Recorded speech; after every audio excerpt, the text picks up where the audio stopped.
चिपळूण संगमेश्वर विधानसभा मतदारसंघामध्ये नेमकं काय होणार? बिग फाईट आहे या ठिकाणी. महाविकास आघाडीकडून प्रशांत यादव आहेत, तर महायुतीकडून आमदार शेखर निकम निवडणूक रिंगणामध्ये आहेत. उद्या मतमोजणी होते. आपल्याबरोबर पत्रकार आहेत इंद्र बाळूकोकडे. काय सांगशील, काय होईल? एकंदर जर ही लढाई आपण जर बघितलं तर ही काटेकी टक्कर लढाई आहे. शरद पवार गटाकडून प्रशांत यादव आहेत आणि अजित पवार गटाकडनं शेखर निकम आहेत. जर दोघांचंही बघितलं तर 2019ला शेखर निकम आहेत हे सदानंद चव्हाण शिवसेनेत जेव्हा उभे होते तेव्हा त्यांच्या अपोजिट हे दुसऱ्यांदा निवडणूक लढत होते आणि त्यावेळेस त्यांनी विविध विकास कामांच्या माध्यमातून विजय मिळवला होता. आता मात्र 2024ची लढाई आहे ही प्रशांत यादवांच्या समोर थेट आव्हान आहे. कारण एवढ्या कमी कालावधीत जो नौका उमेदवार आहे हा लोकांच्या घरोघरी पोचलेला आहे आणि तितकंच मताधिक्य पडू शकतं असा चिपळूणकरांचा अंदाज आहे. मात्र हे जे चिपळूण आणि संगमेश्वर विधानसभा मतदारसंघ आहे हा चिपळूणवरती अवलंबून नाही तर संगमेश्वरवरती सुद्धा अवलंबून आहे.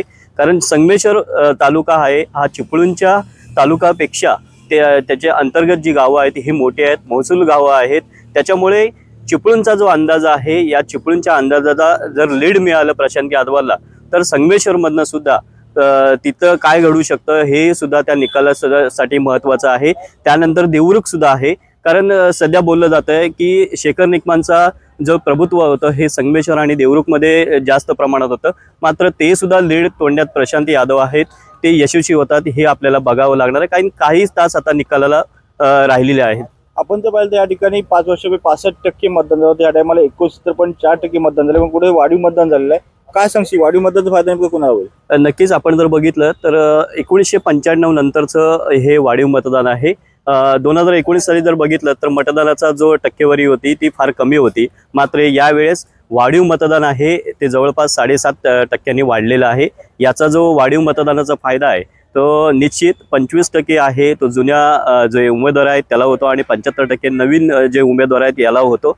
आता येणाऱ्या निर्णयावरून आपल्याला ठरवावं लागेल किंवा आपल्याला कळेल की जे बाहेरगावी कामानिमित्त जे राहिलेले असतात, मुंबईकर असतात, चाकरमानी असतात, ते गावी मतदानाला येतात. ते मतदान कुणाच्या बाजूने लागतं आणि कुणाच्या बाजूने कौल देतो हे काही तासातच आपल्याला चित्र स्पष्ट होणार आहे. आपण जर पाहिलं तर या ठिकाणी आमदार शेखर निकमांचं असं म्हणणं येतं की बाहेरून जे मतदान होतं ते मी 18 ते 20 आणलं होतं. काय वाटते कधी तुला? त्यांचं म्हणणं जर बरोबर असेल तर नक्कीच आपल्याला निकालानंतर हे चित्र स्पष्टच होणार आहे. मात्र प्रशांत यादवांनी कमी कालावधीत इतक्या घरोघरी जाऊन लोकांना मतदान आणि शेखर निकमांचे चांगले चांगले कार्यकर्ते फोडले गेले. यातच जे प्रशांत यादव आहेत यांची कामगिरी दिसून येते. मात्र या दोघांच्या लढतीमध्ये समजा जर फारशा फरकाने समजा जर शेखर निकमांची जर सीट लागली 5-6 हजारांनी दोघांपैकी एक जो उमेदवार आहे तो विजयी होऊ शकतो. मात्र जर आणि तरची भूमिका आहे. जर शेखर निकम 5 आणि 6 हजारांनी जर निवडून आले तर शेखर निकमांना गेल्या वेळी जे लीड मिळालं होतं यावेळेस कमी का मिळालं याचा सुद्धा शेखर निकमांनी विचार केला पाहिजे. आणि जर प्रशांत यादव निवडून आले तर नक्कीच प्रशांत यादवांना जे युवक वर्ग आहे यांनी पसंती केलेली आहे, त्यांना निवडून दिलेलं आहे. आणि चिपळूणकर मागच्या वेळेसपासून म्हणतात आम्हाला स्थानिक उमेदवार पाहिजे, विकासासाठी पाहिजे. विकास तर शेखर निकमांनीही केलेला आहे. रोजगाराच्या प्रश्नावरती आता प्रशांत यादव हे घरोघरी प्रचार करत होते. नक्कीच आपल्याला बघायचं आहे विकासाचा विजय होतो की रोजगाराचा विजय होतो. यामुळे इथली जी राष्ट्रवादी विरुद्ध राष्ट्रवादी जी टफ फाईट जी निवडणूक आहे ती काही तासानंतरच याचा निकाल आपल्याला समजणार आहे. आपण लाडकी बहीण योजनेचा या ठिकाणी फायदा झालेला दिसून येतो का? काय वाटतं? नाही, असं जर म्हटलं आपण लाडकी बहीण योजना जर मुख्यमंत्र्यांनी स्कीम काढली किंवा महायुतीने काढली हे दोन्ही पक्षाला फायदा झालेला आहे. दोन्ही महिला आहेत आणि पुरुषांचं मतदान जास्त आणि महिलांचं मतदान कमी आहे. काय सांगतो? नाही, एकंदर जर आपण बघितलं तर इथं जर तितकासा फरक ज्या ह्या योजनांचा आहे तो पडत नाही. शेखर निकम ही चांगली व्यक्ती आहे म्हणून 2019 साली निवडून दिले होते. पहिली संधी होती. आता दुसरी संधी म्हणजे दोन्ही उमेदवार आहेत ते दोन्ही संयम आहेत. लोकांमध्ये बदल हवा असं म्हणायचंय. लोकांमध्ये आता जर आपण बघितलं तर पत्रकाराच्या उद्देशाने सांगितलं तर आपण जिकडे तिकडे बघितलं तर नवीन उमेदवाराला संधी दिली असं आपल्याला कळतंय. पण आपण जिकडे फिरतोय तिकडचा माहोल असं सांगतो. आज चिपळूणमध्ये आपण जर सर्वेक्षण केलं पत्रकार म्हणून तर प्रशांत यादव नाव येतंय. आरवलीच्या तुम्ही पुढे गेलात संगमेश्वर देवरुख तर शेखर निकम येत आहे.